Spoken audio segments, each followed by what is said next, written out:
Good morning, Miss Dixon. It's Huckleberry Finn, and boy have I been on an adventure. And in my very own action-adventure novel, too. It's called The Adventures of Huckleberry Finn, and it's written by my old pal Mark Twain. The novel chronicles all my adventures with my brand new friend Jim. I chose this novel because I was very interested in reading the way Mark Twain marked down all of my wonderful adventures. And I would rate it 5 stars out of 5. I'd recommend the novel to anyone who's a pal of my friend Tom Sawyer and loves himself a good adventure. I believe the theme of this novel to be about loyalty, because in the novel, I face a constant struggle with my conscience about staying loyal to my friend Jim, and this is due to how I was brought up. Well, my adventure all started when Pat decided to up and surprise me by showing up at the widow's. He wanted the $6,000 me and my pal Tom each got in our last big adventure. Pat fought for custody of me, but then just decided to kidnap me instead.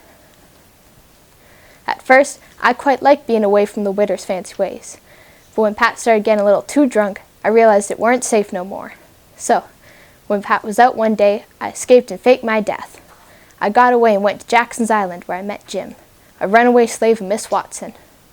Both of us wanted to run away. Jim and I decided to team up, so we got ourselves a raft. Eventually, Jim and I made a plan that we'd head to Cairo, where we would sell the raft, catch a steamboat to Ohio amongst the free states, and that's where Jim could be a free man and eventually get his family back. Over the course of our adventures, we went on all sorts of escapades, like dressing up as a girl to get information, a family feud that didn't end too well, a fake duke and king, lots of fake names and escapes, scams, a play called The Royal Nonsuch, riots, and a beautiful redhead and her sisters. After all this, the king secretly sold Jim to the Phelps, a family that owned a small plantation. In that moment, I faced a big dilemma involving my conscience. Should I go and get Jim out of there, or should I tell Miss Watson to come and get him? I thought certainly it was a sin, helping an owned slave escape.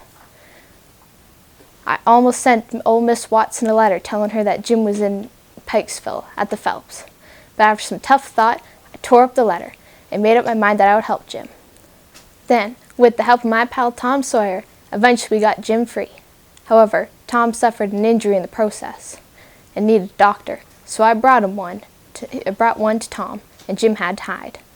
Then I accidentally fell asleep in a lumber pile, and that's when the doctor needed some help. So Jim came out of hiding, risking his newly won freedom to help.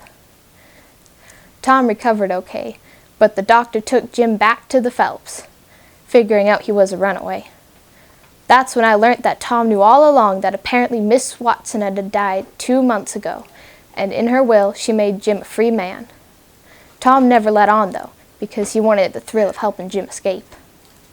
So now, with Jim being a free man, we all be planning to go on all sorts of new adventures, and Jim can finally get his family back. Though I faced many thrilling and sometimes tough adventures, there was one challenge that was toughest of all. That was my struggle with racism. My mind told me to turn Jim in, but my heart told me to help him. And I was so torn. I told myself I was full of trouble and brought up wicked, but in my heart I knew I got to decide, forever, betwixt 2 things, my mind and my loyalty to Jim. Then I realized that there was nothing Jim ever did to make me hate him. He was a true friend.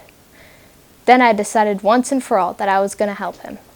And so I went from thinking very little of Jim for willing to help his family to be willing to go to hell for him. Through our many adventures, Jim and I saw many beautiful sights.